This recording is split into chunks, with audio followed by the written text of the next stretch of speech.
This is my first video update from Limassol, Cyprus. On this early Saturday afternoon, let's talk about some news. So let's start things off once again with some tank news. We got some tank news and Sky News, the UK Sky News. They were in Kiev interviewing Zelensky the other day. This is the interview where Zelensky said that Putin is a nobody. Putin is a nobody. He means nothing to me. Putin, you are dead to me. Fredo, you are dead to me.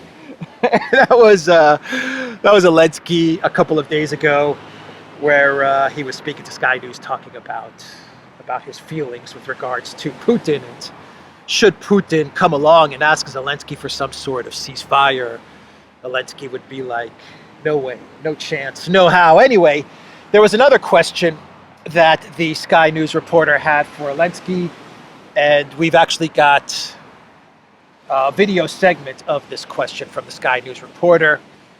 And she was asking Zelensky about the tanks. What about those Leopard and Abrams tanks, and specifically those Abrams tanks? And Zelensky said, if those Abrams tanks come by August, then it's just simply going to be too late, he said. So get those Abrams tanks to us ASAP was what Zelensky was telling the Sky News reporter and telling the Biden White House. We have some info with regards to the number of tanks that are going to be sent by the EU. Actually, they use the term the Allies. The Allies is being used by the ambassador of Ukraine to France. Interesting choice of words.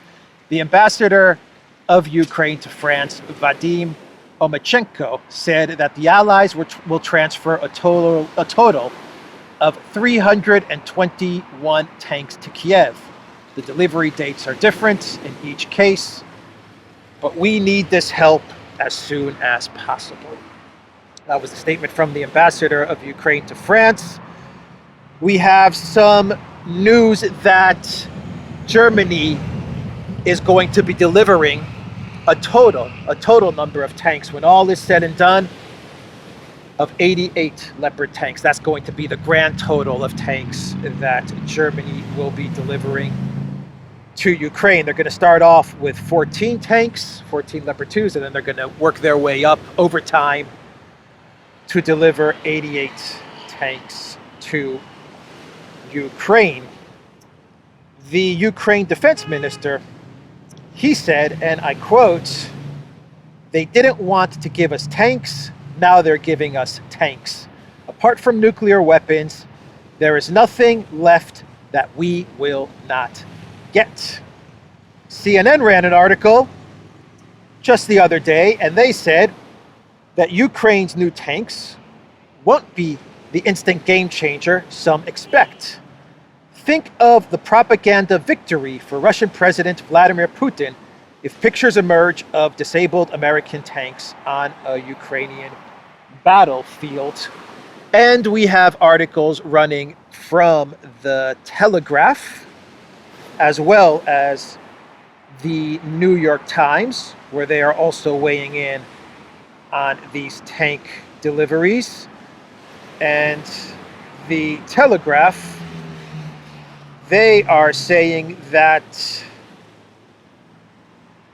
tanks are all well and good, but Britain should absolutely transfer fighter jets to Ukraine to patrol the Ukrainian airspace once they remove the Russians from, and I quote from the Telegraph, occupied territories.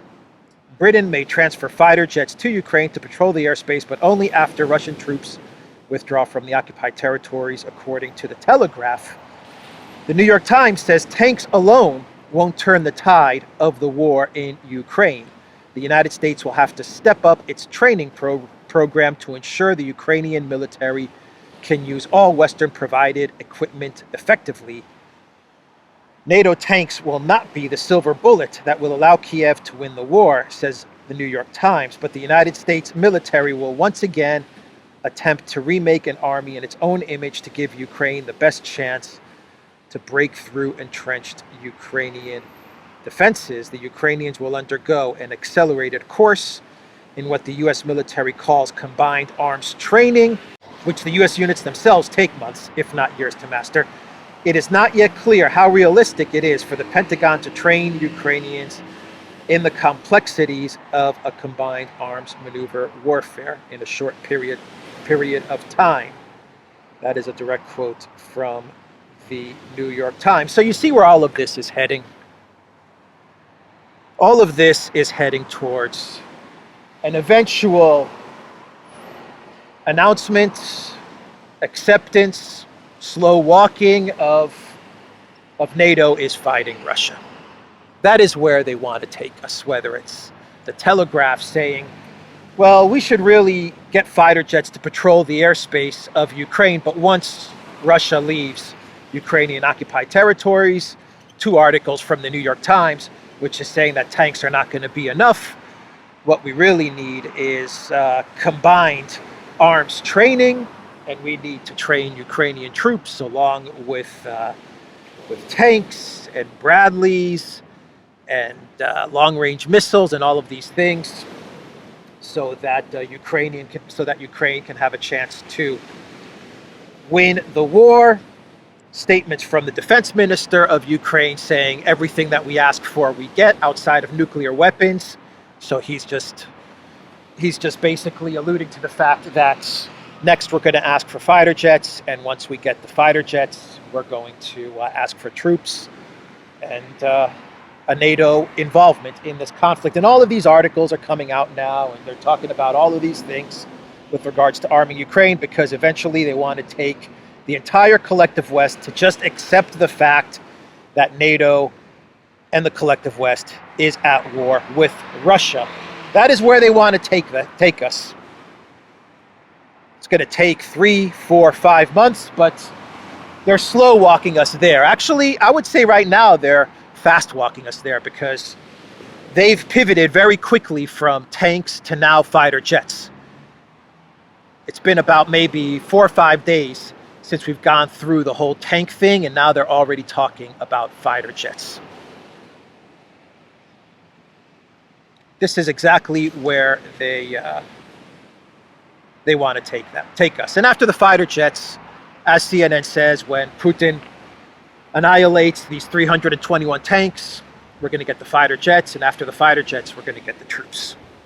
That's how this is all going to go. That is their hope, at least. Let's hope we don't get to that point. But that's where they want to take us. And CNN is right. It is going to be a big deal for the Russians and for the Putin government to show the annihilation of the Leopard 2s and the Abrams tanks. If the Abrams even get there, because we're hearing anywhere between a year plus for Abrams tanks to arrive to Ukraine. And from what I understand, the Abrams that are going to go to Ukraine are not even going to have a type of armor that protects the Abrams tanks. So they're going to be the newest Abrams tanks, but they're going to be without a type of protective armor. But yeah, the CNN is right. You know, it actually serves Putin in 2 ways. It serves the Russian government in 2 ways. The first way is that the Russian government can say, you see, we told you that they wanted to go to war with us, and here you go. We're now going to have German Leopard 2 tanks in Russia, in Ukraine, fighting the Russian military. There you go. We told you that this was coming. And so it serves the Putin administration that way, and it serves the Putin administration in that the Russian military is going to annihilate these tanks, and they're going to put up the videos and the photos of the Russian military annihilating the Leopard 2 tanks and the Abrams tanks. And the same story is going to go for the fighter jets as well. I mean, it's going to be the same thing. But we're on that escalator, the escalation escalator, and no one in the collective West has the courage to come down from this escalator, except for Hungary. And you can see what they're doing to Hungary. the EU is fighting Hungary at every turn.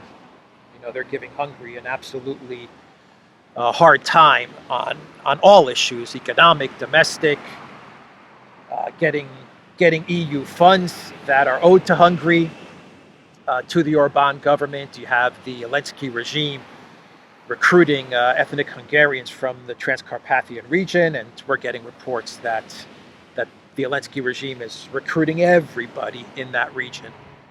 Whoever they can get, they're grabbing them and they're sending them to the front lines, and this is pissing the Hungarian government off, as it should. The Hungarian government has given the Zelensky regime multiple warnings. Ukraine cannot say, and the EU cannot say, not even for a minute, that the Hungarian government has not warned the Zelensky regime about the tactics that they're implementing to send people in the Transcarpathian region to the front lines. So they are being warned on a daily basis. Maria Zakharova, the Russian Foreign Ministry spokeswoman, she gave a marathon press conference yesterday.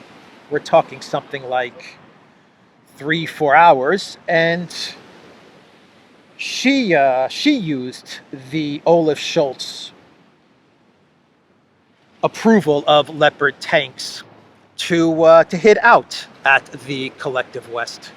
So she jumped on the fact that Germany has approved Leopard 2s to be sent to the Zelensky regime.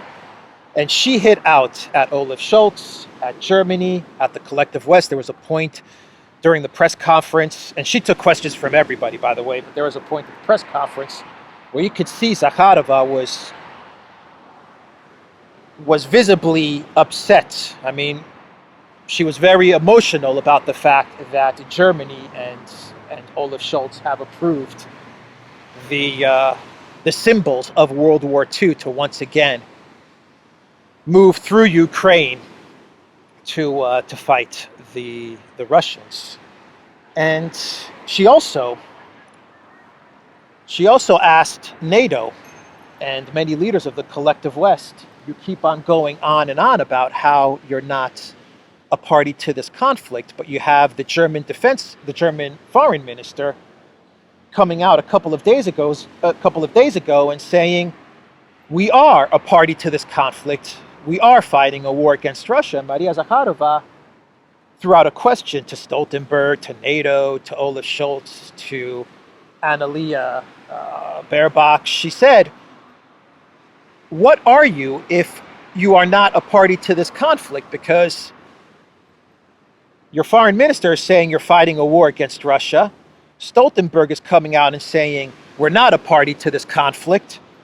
The French foreign ministry the other day, or was it the French defense ministry? Anyway, the government of France came out and explicitly said we are not a party to this conflict. And Maria Zakharova wanted to know, well then, what are you? Please define yourselves. She said this, and I quote, do you actually consider the citizens of the EU and NATO total morons? Do you believe that as you send tanks which require maintenance, you still are not party to the conflict? Who are you then? Explain. Just invent some new term to identify yourself.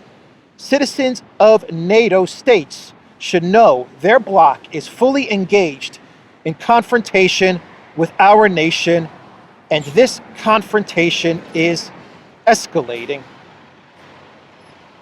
It's quite an intelligent comment from Zakharova. Define yourselves. If you're not a party to this conflict, well then, what are you? I love fishing. I absolutely love to fish. That guy has it right. He has the right idea. Instead of making a video about what's going on in the world and in the conflict in Ukraine, fishing. That's the way to live your life. Anyway, Anyway, her point was just an excellent point. Please define yourselves so the whole world can know exactly what are you if you're not a party to this conflict. The RAND, what is it? Corporation or think tank? What is it? What does it go by? I think it's the RAND think tank is what it is, or the RAND Council. Let me see if I can figure out what the proper term is, or the RAND Corp. I think it's the RAND Corp. That's the right word. Anyway, this DC military industrial complex corporation or think tank or whatever it is, they came out with a document, and in this document they say that so far this conflict has been going okay for the United States. It's been going okay. You know, Europe is getting beaten up.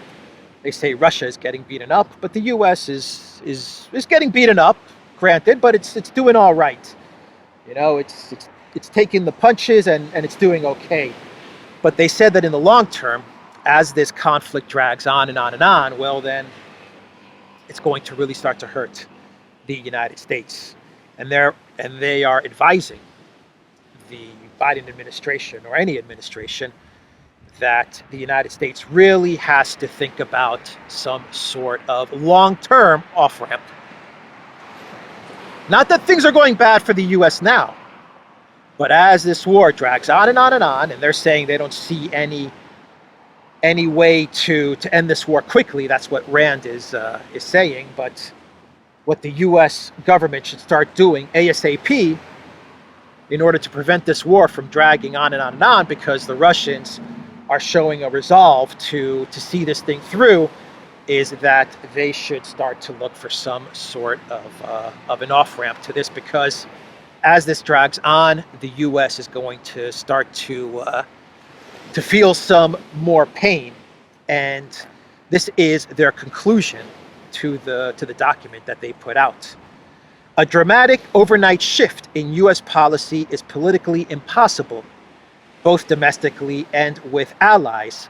There's that word again, allies. I really, really don't like how they're using that word, allies. Anyway, it reminds me of World War II, doesn't it? A dramatic overnight shift in U.S. policy is politically impossible, both domestically and with allies, and would be unwise in any case. But developing these instruments now and socializing them with Ukraine and with U.S. allies might help catalyze the eventual start of a process that could bring the war to a negotiated and in a time frame that could serve U.S. interests. To a negotiated end in a time frame that would serve U.S. interests. The alternative is a long war that poses major challenges for the United States, Ukraine, and the rest of the world. It is as close as you're going to get to an admission from a section of the U.S. deep state, say a section of the military-industrial complex, a section of the U.S. ruling elite. It's as close as you'll get to them saying, we're losing. We're losing, or we're going to lose. Things are not going well. Things are looking very bad for the Zelensky regime in the Donbass. Things are not looking good for the Ukraine economy. Actually, it's looking catastrophic for the Ukraine economy. Things are looking terrible for the EU and European economies. And yes, one of our goals was absolutely to push the EU towards a near collapse, to the point where they're absolutely dependent on the U.S., but maybe we're pushing them too hard. Anyway, things are looking so bad that this is going to start to hit the U.S. really, really hard, and we need to look for an off-ramp, because another argument that that this document makes is that as time goes on and on and on, this is sucking a lot of U.S. resources, and these are resources that could be, or that should be, put to better use, i.e. containing China, is what they were getting at. And the Ukraine conflict is sucking all of the resources from the U.S. government to achieving some sort of policy or conflict with China, and they're worried about that. So that's what this RAND document spelled out to the Biden White House, and unfortunately, I don't think anyone in the Biden White House is going to listen, because the neocons are absolutely obsessed with destroying Russia. They're absolutely obsessed with it. And if it means that that they're going to take their eye off of the ball with regards to the rest of the world in China, then so be it. They have become singularly focused on destroying Russia. And if it means Europe has to be destroyed, then so be it. If it means Germany has to be destroyed, then that's just part of the neocon chessboard, you know? Keep Germany down, keep Russia out, and keep the US in. That is the NATO mantra. Anyway, there was a viewer who sent me an email, sent me and Alexander an email, and they pointed out how the European Union is absolutely obsessed with the destruction of Russia, in much the same way that the neocons in the US are obsessed with the destruction of Russia. So is the EU obsessed with the destruction of Russia, to the point where an event is going to be taking place in a couple of days in the EU. I imagine it's taking place in EU Brussels headquarters, so I'm not 100% sure. But this event has the title, Imperial Russia, Conquest, Genocide, and Colonization, Prospects for De-Imperialization and De-Colonization. Tuesday, 31st of January, 2023, from 9:30 to 6:30, the European Parliament in Brussels. It is going to take place at the European Parliament in Brussels in newsroom 5B1, okay, whatever, and it is being sponsored by, let me see, who is it being sponsored by? I believe it's being sponsored by the EU. Give me 1 sec to load up they actually have a YouTube page. They're going to be live streaming this event by the ECR group in the European Parliament. And these guys are, I think, MEPs. They're like a coalition of MEPs from various countries. And I think the ECR actually positions themselves as middle ground. They're not left, they're not right. Middle to middle right, I think, is how they position themselves. So they're against like big EU government, but they're for the EU to continue to grow, but they don't want it to grow to the point where it affects the sovereignty of individual member states. Anyway, this ECR political coalition of countries in the European Parliament, they're putting together this conference, which is focused on destroying and dismembering Russia and the Russian Federation. Let me read you the email that was sent out from this group. Dear colleagues, the collapse of the last colonial empire in Europe is inevitable. This is just a warning. There is going to be a whole lot of projection in this announcement for this event. Dear colleagues, the collapse of the last colonial empire in Europe is inevitable. Therefore, it must be anticipated and prepared for in a way that addresses the problems of the imperial policies of United Russia. Dissolution of the Soviet Union was a catastrophe for Putin and the KGB colleagues. Yet for the Baltics, Ukrainians, Georgians, Kazakhs, Kyrgyz, and countless others, it was a blessing. I am convinced it will be also the case of the Russian Federation, bringing freedom to Ichkerians, Sisarians, Buryats, Chukots, and many others. We should be aware that the dissolution of the Russian Federation might bring certain difficulties and risks, as with any transition period. However, those risks will be far less dangerous than leaving the aggressive empire unchanged. If Ukraine is not victorious, an unchanged Russian Federation will launch another round of aggressions as it has done throughout the centuries. There are many possible solutions and strategies for a controlled, constructive, and non-violent dismantling of the last colonial empire in Europe. The rupture of the Russian Federation will bring unquestionable benefits to the security of the world, including energy security and the economies of Europe and Central Asia. They're talking about plundering Russia's resources.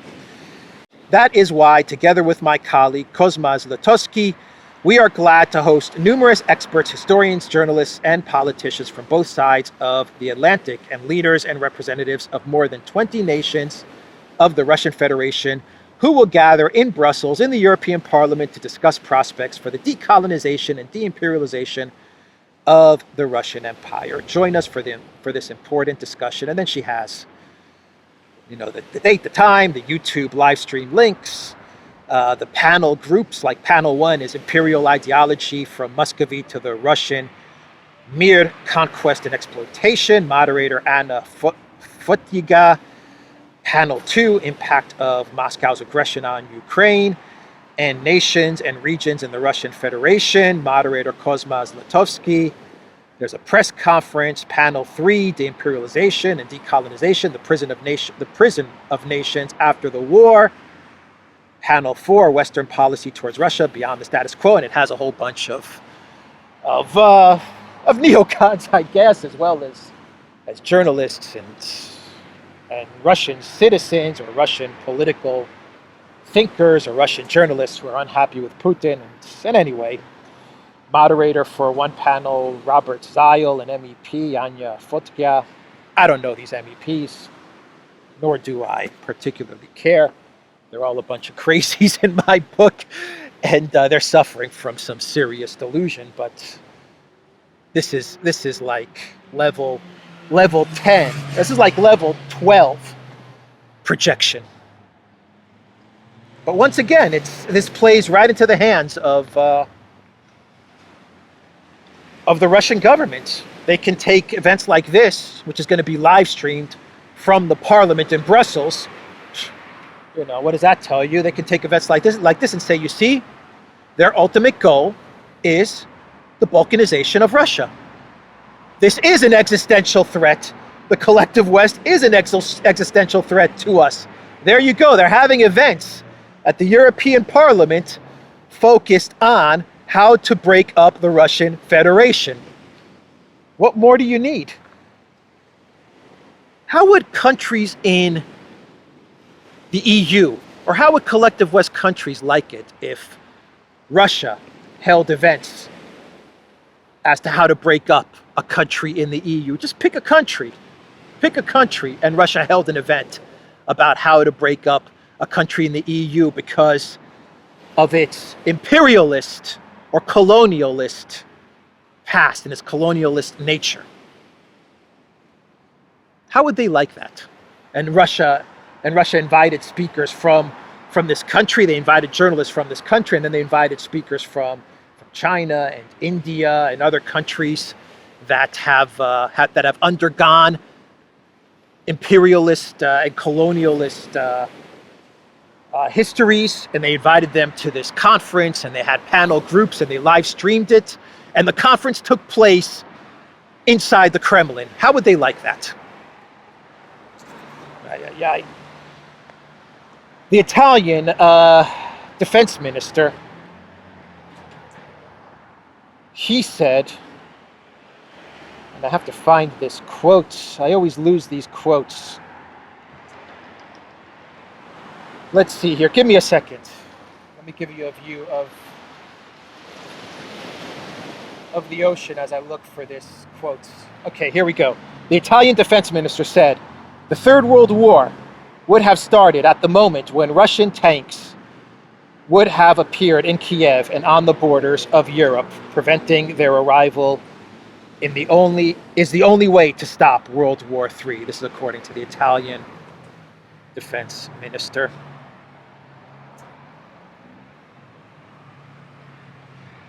Brazil, Lula, he has refused to give tank shells to Germany out of concerns that they may be sent to Ukraine. Bravo. Well done, Brazil. Kind of like what Bulgaria did, isn't it? Where it's sneakily Petkov, the WEF guy, one-time Prime Minister of Bulgaria, he found a workaround to get ammunition from Bulgaria to Ukraine.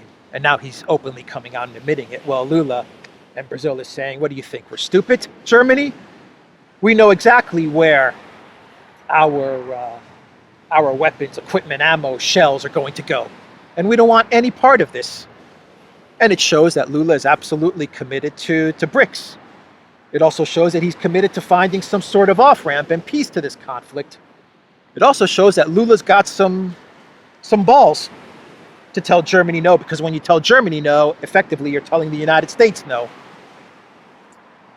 Let's do a clown world and wrap this video up. We had some interesting comments, by the way, from Kim Jong-un's sister. She made some very interesting comments. She said the DPRK will always stand in the same trench with the army and the people of Russia. And she said that the Russian Federation will burn to the ground the weapons of the United States and Western countries. The weapons that they boast about. She said they're going to burn them to the ground. Kirby from the White House, he was upset about this, and he said that North Korea is arming Russia, or at least the U.S. administration said this. John Kirby said that the U.S. is calling on China not to support Russia's special military operation in Ukraine. Washington intends to take measures against those companies, including in China, that violate the U.S. sanctions regime against Moscow. And the White House said, this is not a conflict between the U.S. or NATO and Russia. This is a conflict between Russia and Ukraine. This brings us completely full circle. I just thought I would read out to you some interesting comments made by the White House. And from Kirby, let's do a clown world. And we come full circle in this clown world to talk about Zelensky. And let's talk about Italy, since I mentioned the Italian defense minister. And this has to do with a Eurovision-style song contest that takes place in Italy every year. From what I understand, this song contest has been going on since the 1950s. It's a music festival, the Sanremo Music Festival, and the organizers of this festival, they got a request from Zelensky's media and PR team to have Zelensky speak at this festival. They said, okay.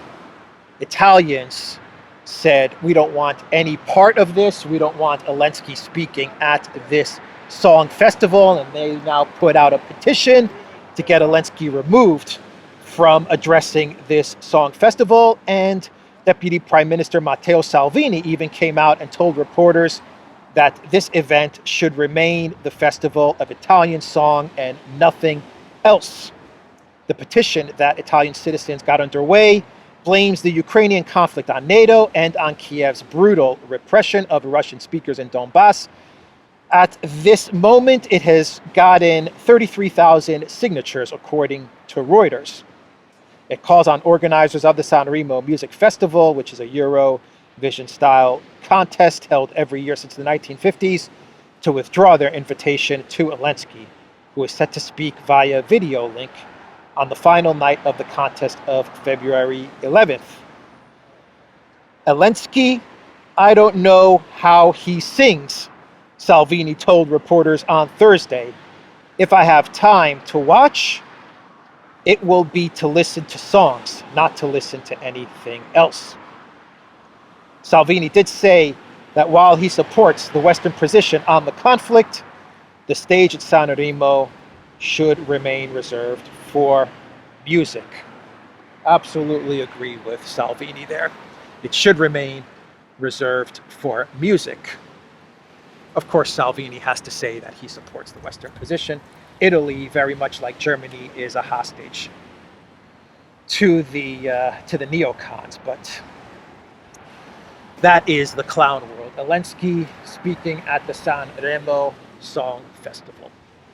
We are on Rockfin. We are also on all the other major video platforms: Rumble, Odyssey, BitChute, and Telegram. And go to the Duran shop, 10% off. Use the code. Good day. Take care.